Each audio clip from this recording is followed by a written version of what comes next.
Back again at the shop today with the turbo kit.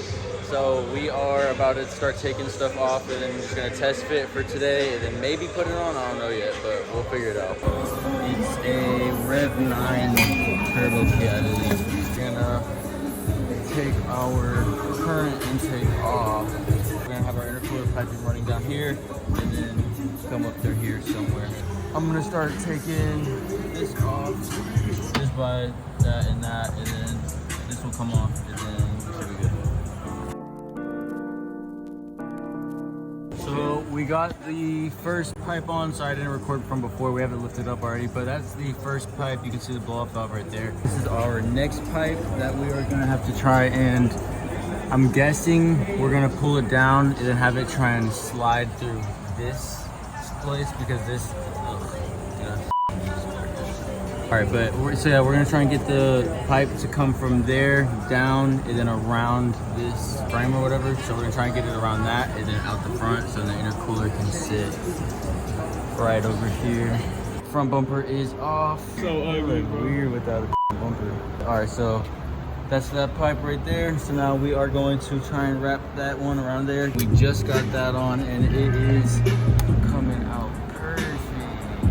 So put the intercooler on and then start on that side. All right, so we have the front all ripped off. We already lined it up, everything lines up. Next step is for us is to remove the compressor right here. It's not connected to our belt, so it's really easy. All we gotta do is take it out, so the turbo or the intercooler piping can go up to the turbo. All right, so we just got the AC compressor out, and then we are removing the lines right now, just to free up some more space. And then we also have the headers. I mean, you can't really see because it's like still in that bolt up there, but we have the headers loose as well. So then we're gonna start taking apart the exhaust, because we will be doing a hood dump. We're gonna take the header, or finish taking the exhaust off, and then we're gonna put the new header on with the turbs, and then yeah, go from there. We just realized we definitely more than likely have a leak from our oil pan, but that's not bad. We have to take it off anyways to get to our get the oil feed line in. But we just got the headers off. We are just taking the rest of it off now. This is already loose and stuff.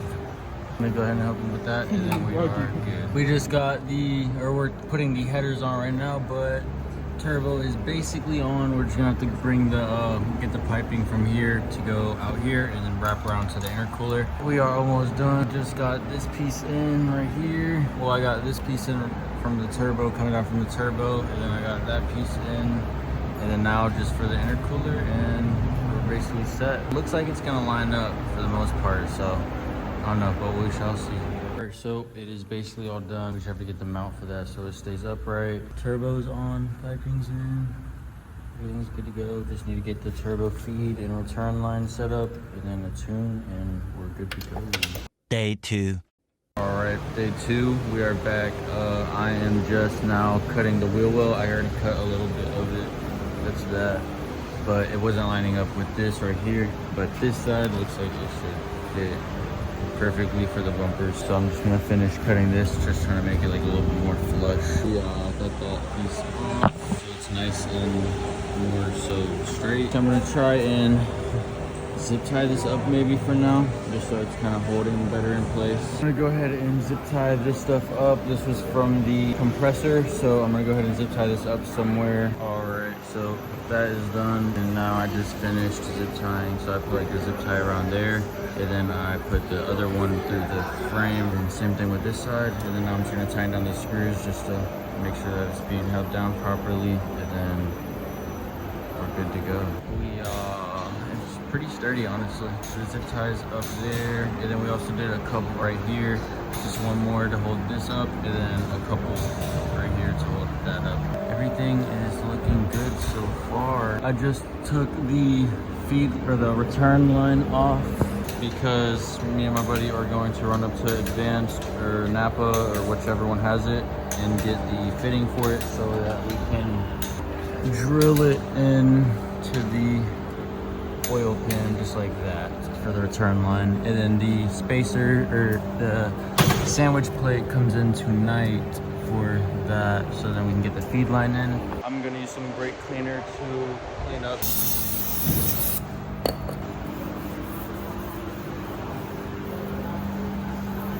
like all these bars real quick. Didn't do much, but definitely a little bit of a difference. Sorry that I don't have a tripod to show you guys more of the process, but tonight we have the sandwich plate coming in for the feed line, or for the feed line.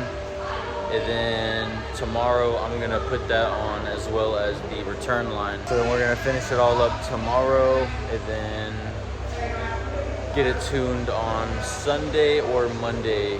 But either way, we'll see that.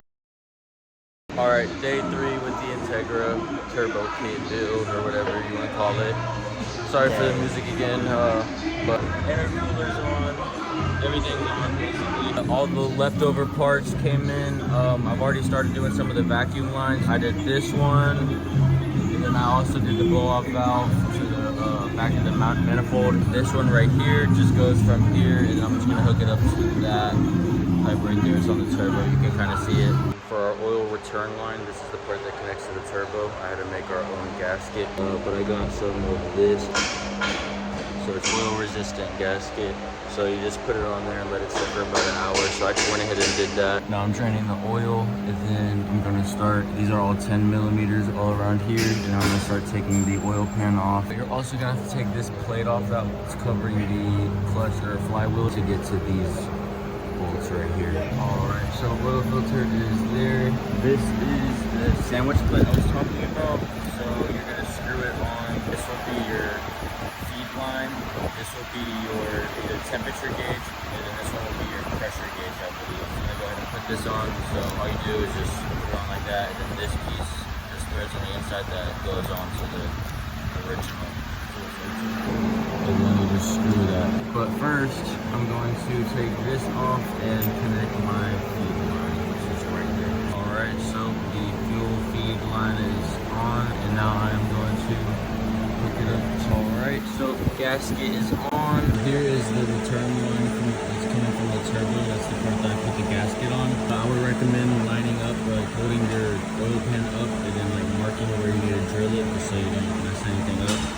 But I just didn't do that. This is what I used. I drilled to about 5/8. That's the hole, and I already test fit. Then like kind of wiggle it in, but that's kind of how I want it, just to be like extra tight. I also, whenever I was trying to tighten that bolt onto the oil pan, I realized that I was too close to this shield thing. I was like making the washer kind of like cockeyed or whatever. So I kind of bent this piece back, and then now I'm gonna retry it. We just have to connect this to the fitting that we use. Fill it up with oil, and I'll probably go through and check all the bolts, and again after that we'll go ahead and crank it up and hope for the best. So I'm gonna finish putting the oil pan on now, and then I'll show you guys where I'm at. All right, just got the oil plug back on, or drain plug back on. Got turbo oil return line back on, nice and flush. Looks good. If you want to, just go through, make sure all your piping's on how it should be. Everything's good. I'm gonna go run to the back real quick, get a fuel filter, or an oil filter, sorry. And then that's basically gonna be it. Sorry, we got lawnmower man over there. It is all done, everything is put together, oil lines on, everything's on. Vacuum lines are all on, boost gauge is somewhat in. We'll be able to see it, but it's not necessarily all the way in. But yeah, moment of truth. Oh boy.